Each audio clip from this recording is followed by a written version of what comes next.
Hello, I'm Rob. Welcome to 6 Minute English. I'm joined today by Finn. Hello, Finn. Hi, Rob. Today we're talking about something we have some expertise in or knowledge about. That's teaching English. Indeed, that's right, Rob.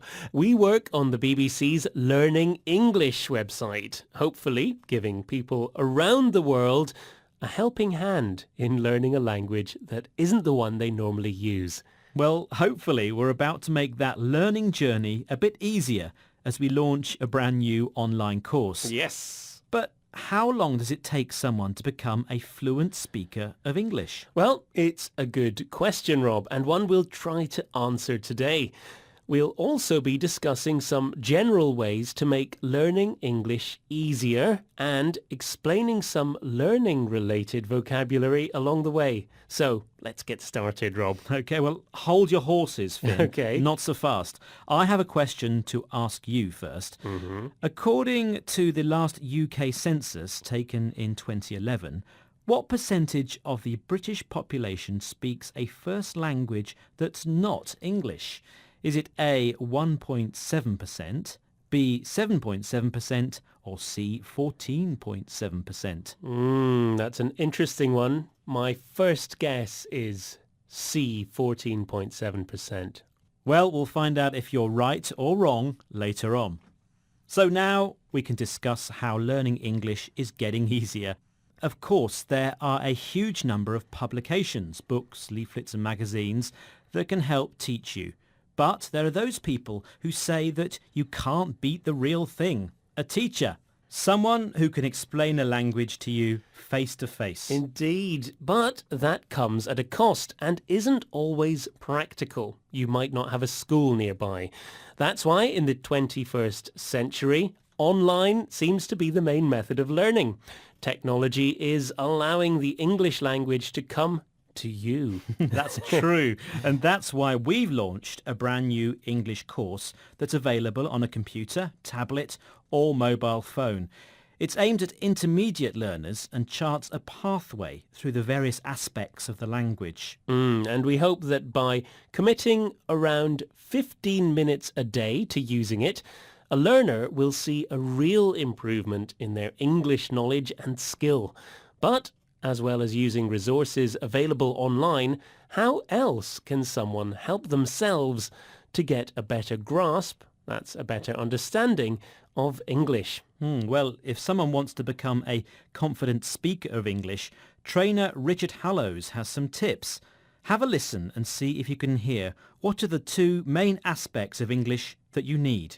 Most importantly, you've got to have a good range of vocabulary and grammar. You need to know lots of words. The more words you know, the better, obviously. And similarly with grammar, the more grammar you have, the better you can explain yourself. We also need to think about pronunciation. Learners of English often worry about speaking like a native speaker. It's not necessary to have a native accent.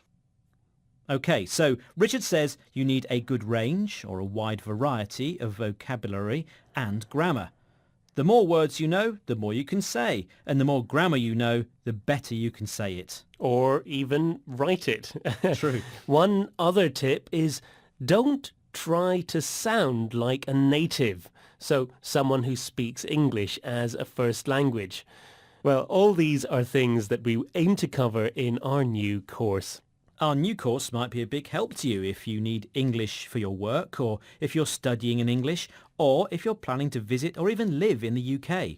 In fact, the British government expects immigrants to reach ESOL Entry 3 or B1 level before they can be granted citizenship. It's equivalent to being able to hold a reasonably confident basic conversation.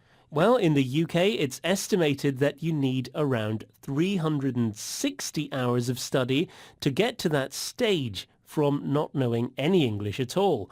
But this depends on a number of factors such as motivation, how much you want to learn. And age can be a factor too. Some experts say it's common for children under the age of 11 to be very immersed and be fluent in English in about 6 months. But why should someone choose to learn English? This is something we've been asking you on our Facebook page. Osama says, it's like my passport. You need it wherever you go. Very good. Suzuki says it's an international communication tool. And Ha thinks it's the key to getting a good job with a high salary. Denise says it's the language that opens doors overseas. Wow. Well, thanks for all your messages. But now, Rob, I need to know if I got today's question right. Yes, I asked you, according to the last UK census taken in 2011, what percentage of the British population speaks a first language that's not English? I said 14.7%. I think that was a wild guess, A Finn, very because crazy guess. You were wrong. The census found 7.7% of people in the UK that have a first language that's not English. That's 4.2 million people. Well, that's it for today. Don't forget to check our new website at bbclearningenglish.com. Happy learning. Bye. Bye-bye. That was BBC Learning English.